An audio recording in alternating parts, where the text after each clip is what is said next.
Records aplenty were broken as Yorkshire amassed a massive 610 for 6 declared in their first innings against Lancashire in a crucial LV County Championship match at Emirates Old Trafford, which may go a long way to determining both this summer's champions and which side will be relegated.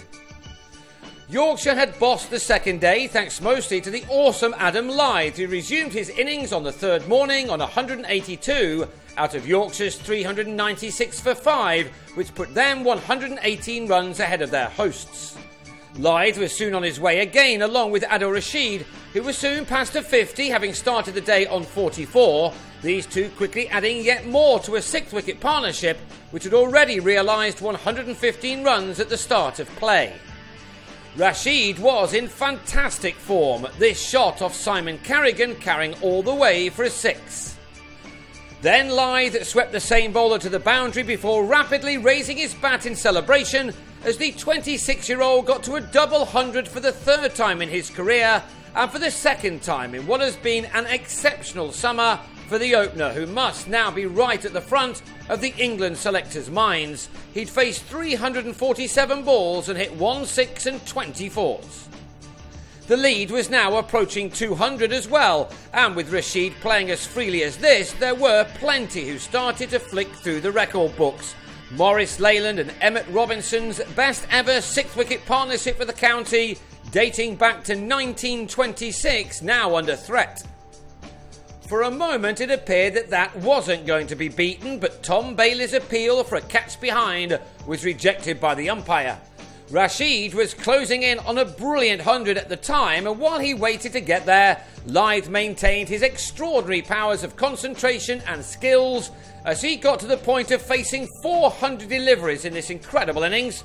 Only Gloucestershire's Ian Cobain had batted for a longer period of time in an innings this summer.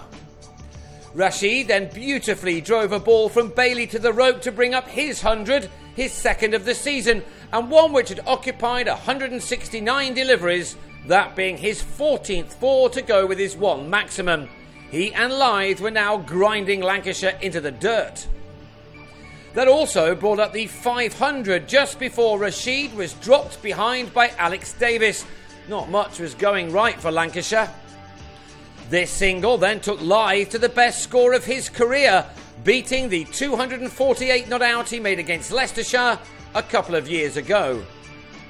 Messrs Leyland and Robinson's partnership of 276, a record for the county for 88 years, was also broken, with Lyth getting to his 250 off 438 balls.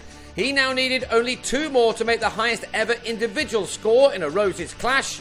He'd already batted for longer, both in terms of balls faced and minutes used up, than any other batsman this year. This partnership moved up to 296, with these two spending 72 overs in each other's company as they took their team 299 runs ahead of their rivals. Darren Lehman's 252 still holds the record for the best in the Roses, as one short of that, Lyth chipped Stephen Parry to Kerrigan to end a knock which had lasted 10 minutes less than 10 hours and had used up 446 deliveries. Yorkshire were not done yet, however. Rashid got to his 150 a couple of overs later. He'd now faced 228 deliveries and had smacked 20 of them to the rope and one of them over it. Rashid's efforts this summer with both bat and ball cannot be ignored, and he's another that England must be keeping a close eye on now.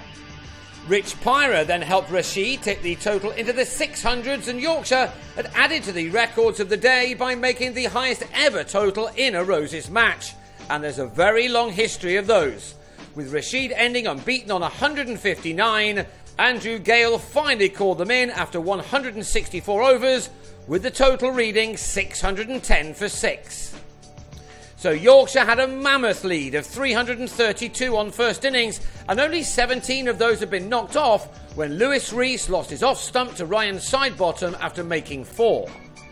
So effectively, Yorkshire had 4 sessions to take 9 wickets for a win, which would put them as firm favourites to take the title for the first time in 13 years.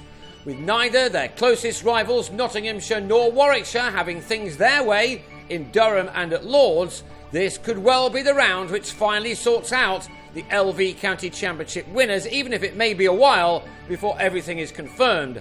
Lancashire, of course, needed to prevent a defeat here to give them a realistic chance of avoiding the drop after earning promotion just last season.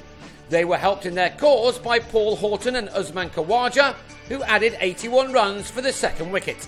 Khawaja has had a disappointing time at Lancashire, but he chose this day to shine, here planting Rashid over the rope for a six on his way to his fourth 50 of the championship campaign. Before he got there, Horton was very well held off his own bowling by Rashid, one short of his own half-century. But Khawaja batted on and got to his off his 83rd delivery, his 7th 4 taking him there. His knock proved that this pitch was still playing well, which will give Lancashire some confidence as the game moves into its final day. Khawaja did offer a chance, well, that's if you can call it that. Given that Lyth was the bowler, it was perhaps a surprise that this almost impossible opportunity wasn't taken. Lancashire will look to both Khawaja and Aswell Prince on the last day to help their side. They saw out the day, batting through the final 18 overs. Khawaja ended on 69, with Prince making 18 to go past 1,000 runs for the championship season. And that has taken Lancashire to 144 for 2, with 3 sessions of this crucial contest to go. The home side are still 188 runs behind and have it all to do to save this match, but their season now possibly rests on them doing just that. They will be cheered along by both Nottinghamshire and Warwickshire.